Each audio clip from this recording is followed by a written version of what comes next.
yaitu Ali Imran. Ayat pertamanya, Bismillahirrahmanirrahim. Alif Lam Mim. Allahu la ilaha illa huwal hayyul qayyum. Dan ayat yang terakhir, ayat 200.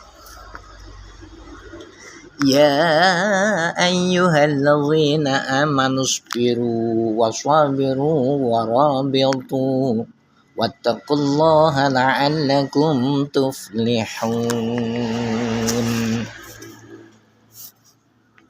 Ali Imran artinya keluarga Imran.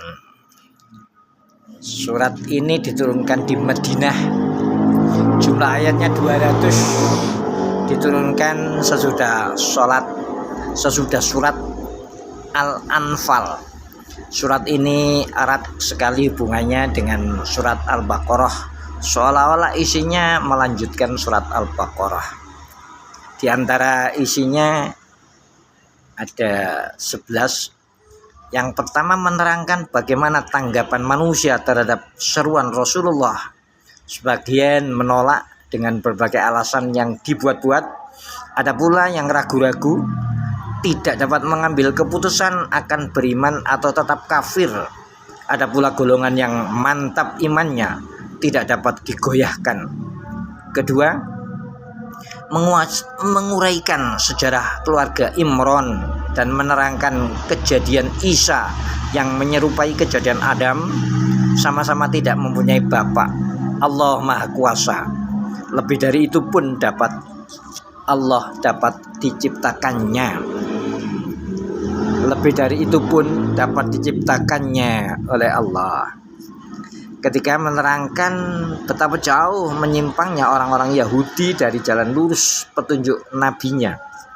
Keempat, mengajarkan bagaimana cara yang terbaik dalam berdebat, mengadu argumentasi secara sopan dan bijaksana, sehingga nyata mana yang benar dan mana yang salah.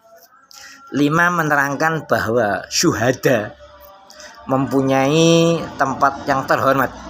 Syuhada lelaki dan wanita sama saja, tidak ada perbedaan dalam pengorbanan. 6, menerangkan cara mencapai kemenangan. Senjata utama ialah kesabaran, ketabahan, tidak menyerah, kalah menghadapi kesulitan-kesulitan. 7, menerangkan agar orang mukmin mempersiapkan diri menghadapi peperangan untuk menegakkan kebenaran dan membasmi kebatilan. 8, tidak melakukan tindakan yang kejam dalam peperangan dan sifat kasar membalas dendam. 9, menganjurkan agar berdakwah, menanamkan sifat takwa dan tunduk kepada kekuasaan Allah untuk mencapai kebahagiaan dunia dan akhirat. 10, meningkatkan berdoa, memohon kepada Allah agar tetap diberikannya taufik, hidayah, segala amal ibadah dan amal soleh dapat kiranya diterima Allah. 11, surat Al-Baqarah ditutup dengan permohonan agar Allah memberikan bantuannya untuk mengalahkan orang-orang kafir. Sedangkan surat Ali Imran pada ayat penutupnya mengingatkan agar orang-orang beriman sabar, tabah, menyiapkan diri dan selalu siap dan bersiap menghadapi lawan. Kedua penutup surat ini satu tujuannya, mencapai kemenangan. Barakallah, mudah-mudahan bermanfaat. Subscribe. Terima kasih.